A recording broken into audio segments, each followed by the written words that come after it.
Hello friends, जय हिंद, वंदे मातरम। Welcome back to our YouTube channel. Friends, आज मैं आपसे एक प्रश्न पूछना चाहता हूं और ये जो प्रश्न है ये है, क्या वास्तव में हर व्यक्ति के जो जीवन है क्या वो समान मूल्य का है? यानी कि हर व्यक्ति का जो जीवन का मूल्य है क्या वो समान है? यस या नो? अगर आपका जो जवाब है वो नो है तो सही है, और अगर यस है तो गलत है। क्यों? क्योंकि मैं आज आपको ये बताऊंगा कि किस प्रकार से भारत के अंदर एक नया डेवलपमेंट हुआ है।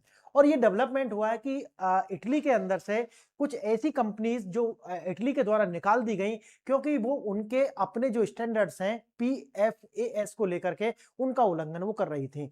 अब वो जब निकाल दी गई, लेकिन उनको जो है भारत के अंदर एक इन्वेस्टमेंट की फॉर्म में ला करके स्थापित कर दिया गया। और स्थापित करने के बाद में वो किस प्रकार के जो पीएफएएस हैं वो छोड़ रहे हैं, और उनसे जो हमारे भारत के जो नागरिक हैं उनके जो जीवन को जो खतरा है वो कितना बढ़ चुका है, और ये सारा इशू क्या है ये मैं आज आपको बताने वाला हूं। आज हम देखेंगे कि पीएफएस है क्या, इसके कंजप्शन से, या ये अगर ये सप्लाई चेन में ये जाता है तो इससे क्या क्या नुकसान हो सकते हैं, और इनसे बचाव क्या है, और भारत में जो है इसके कहां पर जो ये जो लगी हुई है ये कंपनी, और वहां पर किस प्रकार से जो इसके रिजल्ट है वो देखने के लिए मिल रहे हैं। आइए देखते हैं मसला क्या है। मसला आप जानते होंगे कि जैसा मैंने आपको बताया कि भारत के अंदर कुछ ऐसी कंपनीज हैं जो कि इटली के द्वारा निकाली गई और भारत में आकर के उन्होंने इन्वेस्ट किया और यहां पर वो धड़ाके से कार्य कर रही हैं। तो पहले तो आप ये जानिए कि पीएफएस होते क्या हैं। यानी कि अगर पीएफएस जो है उनको अगर देखा जाए तो उन्हें बोलते हैं पर एंड पॉलीफ्लोरो एल्कली सब्सटेंसेस,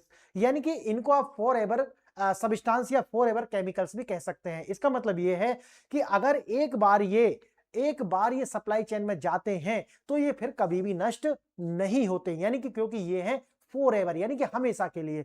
अब अगर ये सप्लाई चेन में जाते हैं, इसका मतलब ये है कि इनका आने वाले समय में मैग्निफिकेशन होता चला जाएगा। मैं आज आपको ये भी बताऊंगा क्या होता है बायो मैग्निफिकेशन, बायो एक्यूमुलेशन, ये होता कैसे है। तो आने वाले समय में ये एक्यूमुलेट होंगे और फिर मैग्निफिकेट होंगे, और मैग्निफिकेट होने से इसकी जो अपनी एफिकेसी है वो और तेज अपने आप में होती चली जाएगी, और आने वाले समय में ये संकट जो है बनने वाला है। देखिए, इन्होंने फॉर एवर केमिकल्स क्यों कहते हैं, जैसे मैंने आपको बताया ये जुड़े होते हैं फ्लोरीन और कार्बन के बॉन्डिंग से, यानी कि कार्बन और फ्लोरीन की जो बॉन्डिंग है उसके द्वारा ये जुड़े होते हैं। अगर आपको केमिस्ट्री की ज्यादा नॉलेज नहीं है तो मैं आपको बताऊं कि कार्बन का जो होता है वो होता है 6, यानी कि एटॉमिक नंबर 6 होता है, और एफ यानी कि फ्लोरीन का जो होता है वो 9 होता है। यानी कि जब इनकी जो बॉन्डिंग होती है, जब आपस में जुड़ते हैं, तो उसका जब जुड़ जाते हैं उसे हम क्या बोलते हैं, कार्बन फ्लोरीन बॉन्ड। और ये जो बॉन्ड होते हैं बहुत ज्यादा स्टेबल होते हैं, और इतने स्टेबल होते हैं कि ना तो ये धूप से टूटते हैं,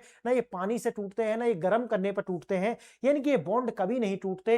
इसीलिए इससे बनने वाला जो केमिकल है उसका हम बोलते हैं फॉर एवर केमिकल। आगे देखना, हमारे घरों में ये होता है, कहां कहां होता है।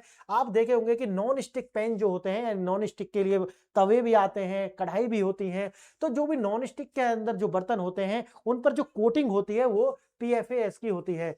जैसा आपने देखा होगा कि जो पिज्जा बॉक्स होते हैं उनके अंदर जो कोटिंग होती है वो भी किसकी होती है, वो भी पीएफएस की होती है। घर के अंदर जो कालीन होती है वो भी, और जो वाटरप्रूफ कपड़े हमारे होते हैं उनके ऊपर भी जो कोटिंग होती है वो किसकी होती है, पीएफएस की होती है।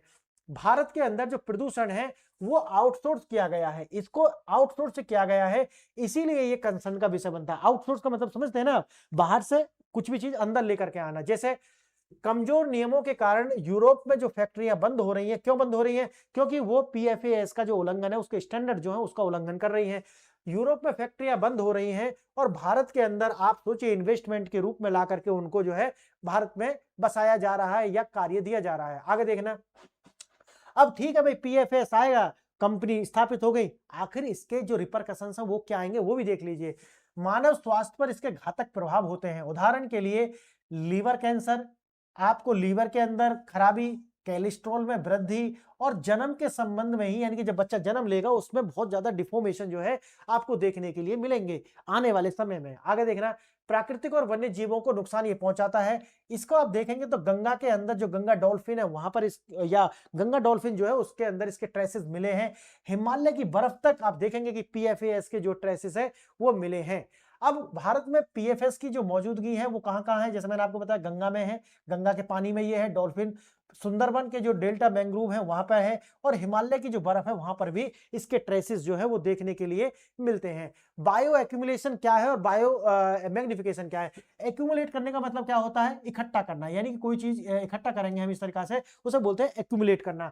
अब धीरे-धीरे से क्या होगा कि जो पीएफएस है, क्योंकि ये नष्ट तो होता नहीं है, सिंथेसाइज़, ठीक है? अब ये धीरे-धीरे इकट्ठा होता जाएगा, इकट्ठा होता जाएगा। जैसे आप देखिए पानी में, पानी से किसमें गया? इस मछली में गया, इस मछली में, दूसरी मछली में, और इस मछली को खाया किसने?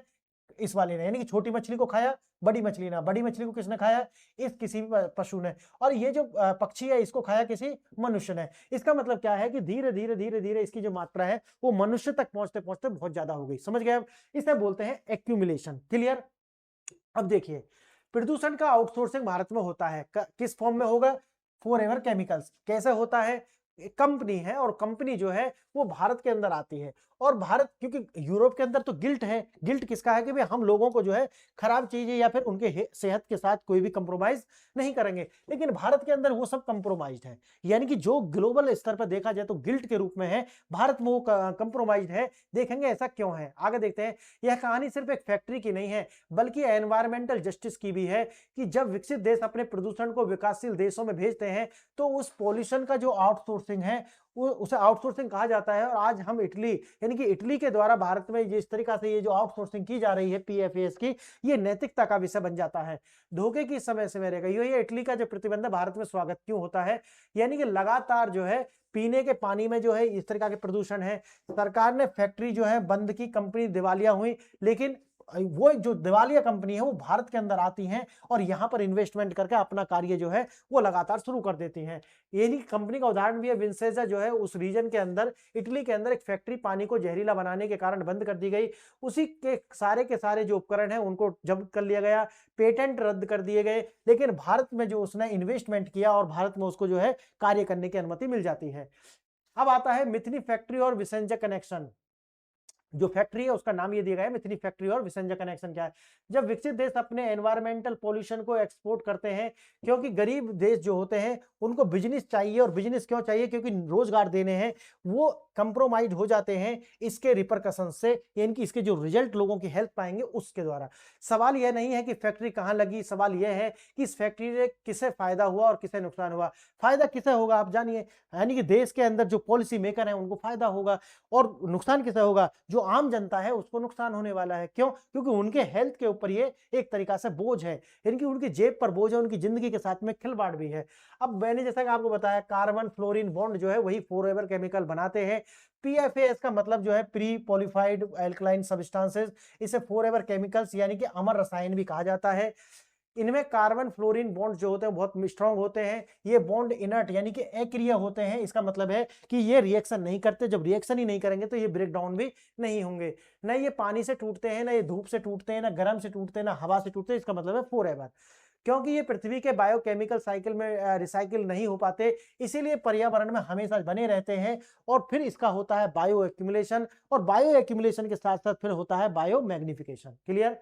अब जैसा कि आपने देखा होगा कि जो टेफ्लॉन के बर्तन है उस पर इसकी कोटिंग होती है, पिज्जा के जो बॉक्स होते हैं उस पर इसकी कोटिंग होती है, पानी के जो दाग जो ना लगे और जिस पर धूल जो डस्ट ना लगे, ऐसे कपड़े बनाने पर भी किसकी कोटिंग होती है? इसी की कोटिंग होती है। घर के जो कालीन होते हैं उसमें भी, और फायर फाइटिंग फोम जो होता है जो निकलता है, आपने देखा होगा ये सब जगह, यानी कि आग बुझाने वाला, इसके अंदर भी जो है पीएफएस के जो मॉलिक्यूल्स हैं वो होते हैं। आगे देखना, अगर आप नॉन स्टिक वाले तवे पर खाना बना रहे हैं या पिज्जा वाले बॉक्स में खा रहे हैं तो आप अनजाने में ही पीएफएस की जो मॉलिक्यूल्स हैं उनको अपनी बॉडी के अंदर धकेल रहे हैं।